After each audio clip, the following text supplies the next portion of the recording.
reset. Action. Okay.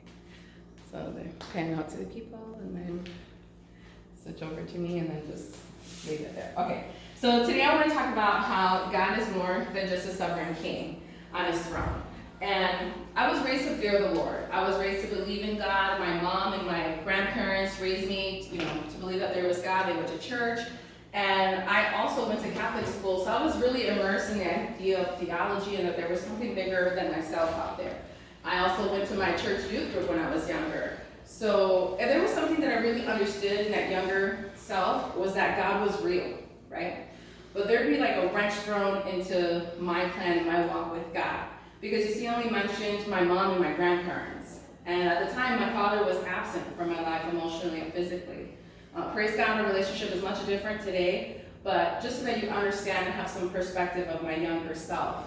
I felt rejected, and I felt like I had no worth. So that took me to a journey and to try to find love. And of course, I tried to find it in all the wrong places, in alcohol, men, partying, and that just really left me feeling emptier and emptier, to which finally leads to my rock bottom, which is December 6, 2009, and I got a DUI. And in that moment, I realized I really needed to change my life. Like, I couldn't continue going on this way because it would just get worse. And I knew that I could come back to God because I knew that God was a God of second chances. So this would mark my new beginning. And I eventually met my husband now, Omar, and we got married. And we knew that we wanted to get deeper in the Lord, get really serious in our relationship with God. So we found New Life Covenant Church, immediately laid down some roots. We found the church February 2013. We got baptized in May of that year and then became members in August. And things were going great. We are growing in our marriage, growing in ministry, and of course growing in our walk with the Lord. So we get pregnant, and pregnancy was bliss. I loved, feeling Gadi's mom move inside my belly, and sometimes I could even feel her hiccup, and seeing my belly get bigger and bigger, because that meant that it was time to push. And the time came, and no, I didn't get a push present. And yes, it's a thing. I checked. That's neither here nor there, right? You can tell I'm not bitter about it.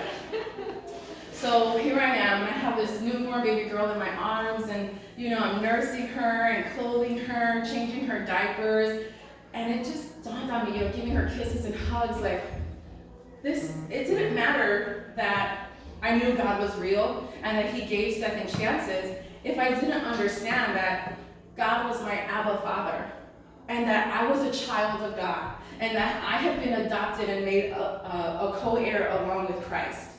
So you see, God used my motherhood experience to expand my comprehension of Him. Because without a dad, an earthly dad, I couldn't grasp the Father's love to me. I couldn't understand really what that meant, a Father's love.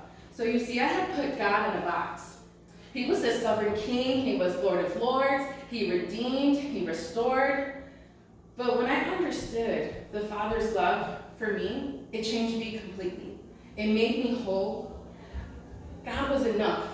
In that moment, I knew God was enough and He was all that I would ever need. I don't have to feel shame, and I can go to my Father's house because there's a place for me there.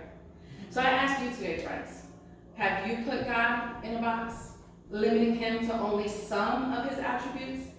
If so, I encourage you to draw near to Him as a child of God that you are and live in the fullness of your relationship. God bless you.